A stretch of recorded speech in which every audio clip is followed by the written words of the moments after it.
It's a very sunny but cool afternoon here in Terre, Haute, Indiana. 59 degrees, but we have a very strong wind to contend with today.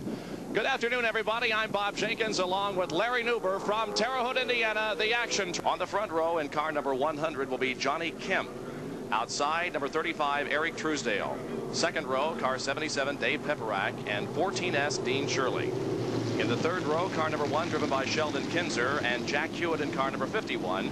In the fourth fastest qualifier of the day, Rich Vogler in row number 4, driving car number 30. Starting in the inside of row number 2 is a hometown driver from just up the road a piece at Clinton, Indiana. He's had quite a full season already. Dave Pepperak there on the inside of the second row, the orange and blue number 77. Practice at Indianapolis. They crashed. They were turned down. He will not have an opportunity to go back. And his car owner in the sprint car and Champ Dirt Car division passed away just a couple of weeks ago. Green flag comes out. The fourth heat race is underway. Pole sitter Johnny Kemp on the high side of the racetrack, and Eric Truesdale momentarily has the lead, but as they come out of the second turn, Kemp with the advantage, and Johnny Kemp in car number 100 leads them down the backstretch. Good battle for second, third, and fourth position here as Sheldon Kinzer is moving up quickly to the outside of the racetrack. Completion of lap number 1. Johnny Kemp is leading. Second place belongs to Dean Shirley, and in third place, high on the racetrack, is Sheldon Kinzer.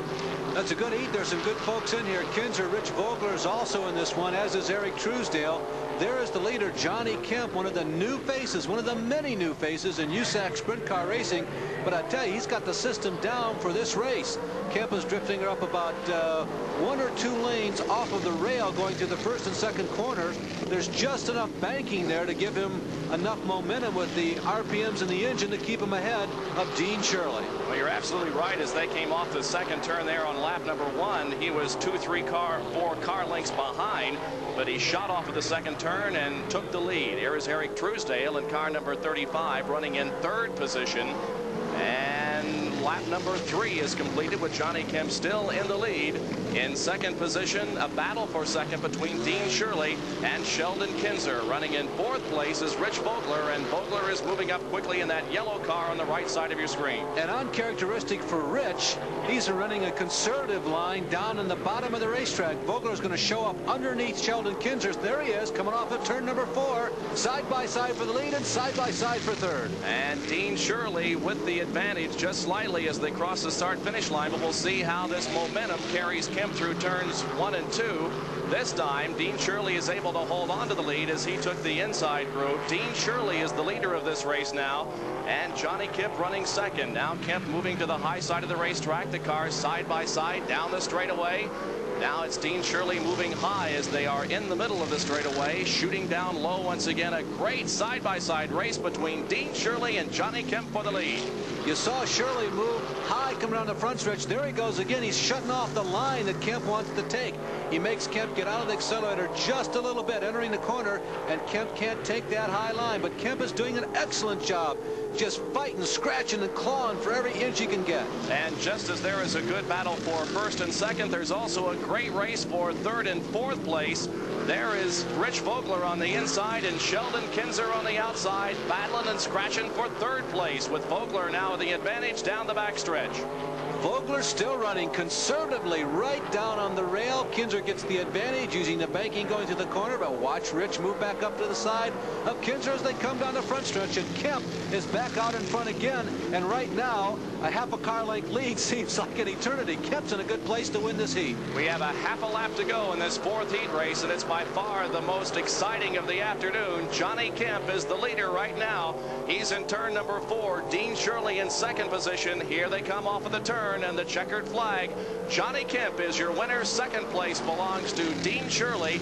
Sheldon Kinzer finishes third, and fourth place belongs to Rich Vogler. In fifth was Jack Hewitt. Sixth was Eric Truesdale. Seventh position, Dave Pepperak. Kemp, Bob, doing just an excellent job. He had his line taken away, and Shirley goes by and gives him an acknowledging wave saying, "Good job, John Kemp." Kemp had his line taken away by Dean Shirley on a number of occasions, but it was a good, clean, hard-fought race, and Kemp doing just an excellent job coming home the victor. Johnny Kemp, who calls home Belle Rive, Illinois. in car number 100 wins heat race number 4 here today at the Hulman Classic, the action track in Terre, Haute, Indiana. And once again, the first 4 cars move into the feature race, and the next event is a last chance race. And because we have had so many cars show up here today and attempt qualification, a 5th race has been added, a last chance race. And the first finishers in that race will move to the tail end of the semi-feature. That coming up in just a few minutes. But a good ride here in the 4th heat race by Johnny Kemp. Well, if you've been following USAC sprint cars for the past decade, you probably don't recognize the name Johnny Kemp. And you think that he's one of those young lions who's come around. Johnny's 41 years of age. He's been racing about 20 years, mostly around the local tracks back home. And 1983 is his first real concerted effort at the USAC sprint car division. But if today's heat race is any indication of what to expect, this man's got an opportunity to have some success in USAC sprint car racing. Johnny, just an excellent job. Well, thank you very much, sir. This is just the 3rd time on a half-mile track there that I've run. Johnny, we noticed you running in the middle of the racetrack, a much higher groove than several of the other drivers are running, and especially there on that first lap, you shot off the turn and was able to take the advantage rather handily. Well, it seemed like the 1st and 2nd turn was the best there up high. I tried to make a couple laps down low there, and I couldn't get a hold of nothing, so I had to move on up a little bit. John, how many times have you been on a half-mile racetrack? This is just the 3rd race that I've ever been on a half-mile. This is the 3rd half-mile racetrack. What gave you the courage to go up there and try that high lane in turns 1 and 2? Well, I thought if it felt good, you know, a guy just well get up there and try it, you know, but that's the fastest part of the racetrack, usually up toward the top of the racetrack. Johnny Kemp, thank you very much. Congratulations on winning heat race number 4 here this afternoon in Terre Haute. We'll be back with more action in just a moment on ESPN's Auto Racing 83.